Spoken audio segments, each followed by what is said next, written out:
So let's start. So last week and the week before we have discussed about how to improve and reduce the energy consumption of a building.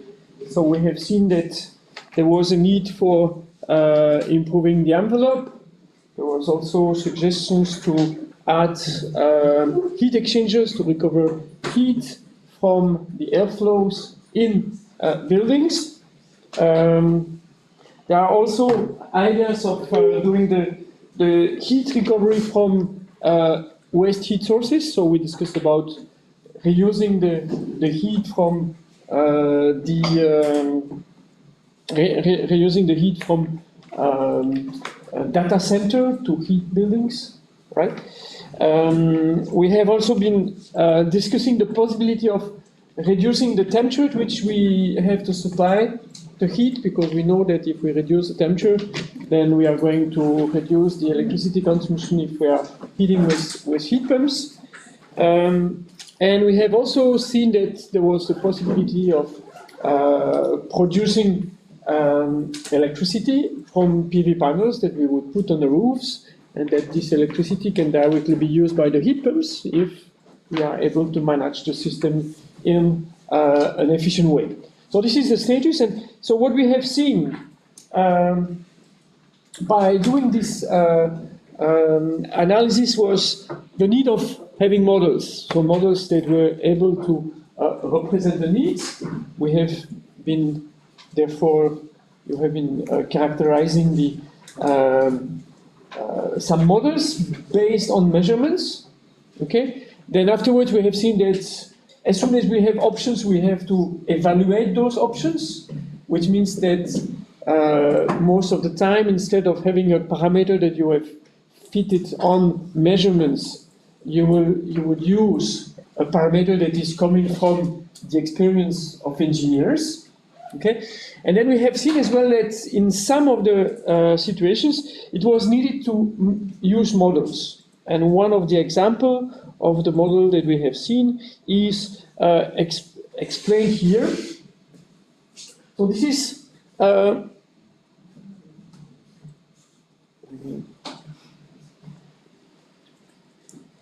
so this would be the definition of the problem of the data center.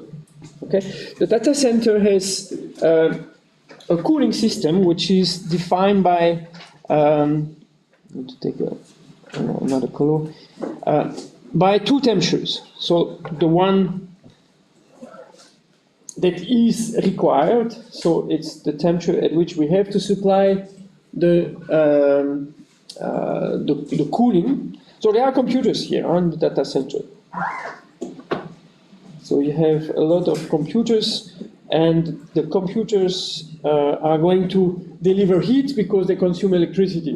I should perhaps have added here the electrical grid that is coming here and that is feeding the computers. Computers need to be cooled down, and there is a cooling system which is taking the air that is in the room of the servers, or that is taking or that is directly sent in the computer racks to cool down the racks directly, to evacuate the energy that is spent by the computer. Okay, and this cooling system has a requirement of a given temperature, and which is defined here. At the same time, as we have, we are producing data, we will have a certain heat load, Q data center here, that needs to be evacuated, so produced by the electricity that is consumed in the data center. And therefore, I'm going to, if I have a given flow, let's say that I have here the M and the CP of the fluid, we are going to have a given temperature at the outlet here. And we have to cool down this, this flow. so that it comes back again with the lower temperature, which is here. Okay, so and this defines the service that is needed by the data center, which is to cool down the flow from the TH here to the T cold that is here. Okay, and this can be done in different ways. So today it is done by using cold water, which is coming from the lake here. So this is the today's situation. So this is the T low that is here, and with a certain flow we are going to cool down and send the fluid and send it back to the data center at the T cold that is required. Okay, so my demand is the given amount of heat that needs to be released. I have a constraint that says that I have to be at least at the given temperature, right?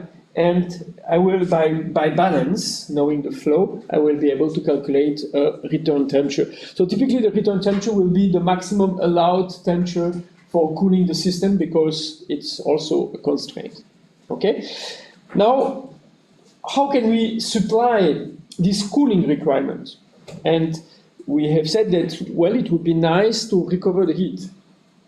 Right? Then what we can realize is that in the same building, but behind a wall here, typically there are people that needs to be heated. Okay? So it means that here I will have the queue of the building, data center, that can be heated by the heating system that is described here, and that has a given flow and two temperatures that you have calculated last week. Okay? So now, one of the ideas would be to say, okay, why don't we preheat the water that needs to be, so the water that is here, okay? Why don't we preheat this heat, supply this heat with the recovery while cooling the data center? Okay, and therefore I have to buy a heat exchanger here. Let's name it A1. That is a heat exchanger that I have to buy. Okay. So I have to be sure that I will have the temperature that is required here. Huh? So this is a question mark. Okay. But I can do the heat recovery, and once I have recovered the heat, I will go down from a given temperature to a temperature which is in the intermediate here, which will be the heat that is delivered by the heat recovery heat exchanger A1, and then the rest I will do it with the temperature from the lake. Okay. Now, as I want to be sure to reach the temperature that I need here, what I'm going to do is that I'm going to say, okay, why don't we first preheat the flow using another heat exchanger that would be supplied by a heat pump. So what I'm going to do now is that I'm going to supply here at the level of this exchanger that I have named A3. Okay, I'm going to supply the heat that is missing, so that I will be sure that I will reach the temperature that I need here. Okay. Right. So now I will have two heat loads: a heat load which is supplied by the first heat exchanger, and another one that is going to make. So I will name it Q3. That is going to supply the preheating, so that the temperature here at the inlet of the A1 is going to be such that I will reach the required temperature that is here. Okay? And as I'm smart, what I will do is that I will use the heat from the water from the lake as a heat source for my heat pump. Okay? So now I'm going to preheat to take the heat here on the heat exchanger Q2. Okay? Let's name it A2 here. And define the heat load Q2 and the area A2. Okay, so we have to buy another heat exchanger, which is the evaporator of the heat pump. That is such that I'm going to take the water from the lake and I'm going to cool it down, because in fact this heat exchanger is is extracting heat. So the temperature here will be lower than the temperature from the lake, which is perhaps a good news for the heat exchanger. Okay, and then some people could say that I could do the reverse. Okay, I could also connect the lake here, and then cool the rest, and then use the temperature here, which is then higher, to supply the heat to the heat pump. Okay, so I have two options depending on the constraint that is here. If I have to reach low temperature here at this stage, what I can do is that I can cool down first and then supply the heat. And in this case, this EC1, the cycle will be a refrigeration cycle for which I will recover the heat in A3. Or I can do the reverse, saying that this temperature is not a constraint. And in this case, I could use the reversed operation, the preheating the lake, and then recovering the heat for the heat pump. Okay? If you are smart, you will see that there are other options. So now the question is, how do we evaluate and compare the options that we have? Okay? And if I'm looking at what I have to decide, I need to know what is the area of A1, what is the area of A3, what is the area of A2. Okay?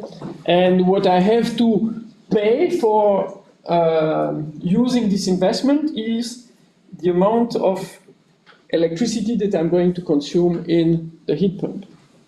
So we have seen last week that the OPEX was just obtained by making the sum of the electrical consumptions of all the heat pumps that I have in my system. And therefore I have to calculate the investment. The investment that is related to what? That is related to buy the heat exchangers, to buy compressors, to buy valves. Okay? So, and each time I'm deciding to buy a bigger heat exchanger, then I will have to make a new calculations for the investment. Okay? So what I'm going to show you now is how we have to, how we can evaluate investments. Okay? So do you have questions about the system?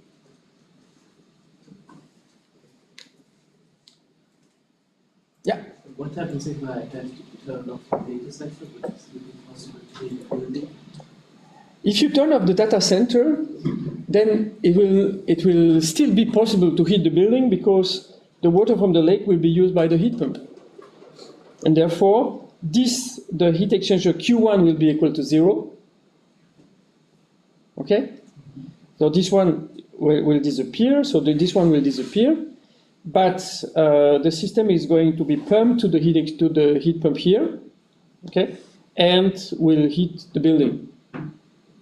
Okay, and you can also ask another question: what is happening when I do not have to heat the building? Can I still cool the data center? And the answer is yes, because I'm using the water from the lake. Okay.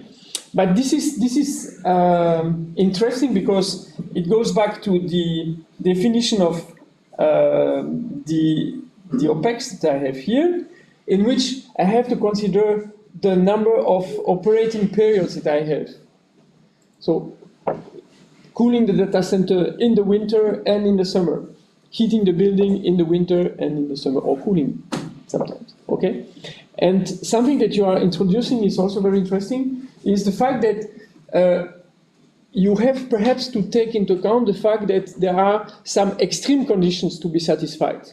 So last week I discussed about choosing the extreme conditions for heating, so the lowest possible temperature that the system will see. But now you are introducing another interesting situation is that I have to be sure that I will be able to cool the data center when it is very hot outside, okay? And at the same time, I have to be sure that some extreme conditions might occur. So for example, the data center is down, okay? And in this case, you have to have in your design the alternative that allows you to heat or to cool, in this case, to heat the building, even if the data center is not operating, okay? Which will impose a constraint on the size of the equipment that you have to buy, okay? And this is the reason why we introduce in the calculations of that I have shown last week the total cost that includes extreme conditions to be as well satisfied.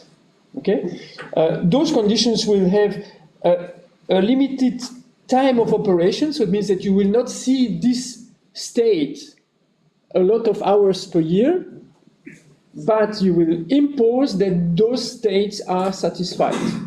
And you do it by imposing the energy balance in this, of those periods. Okay?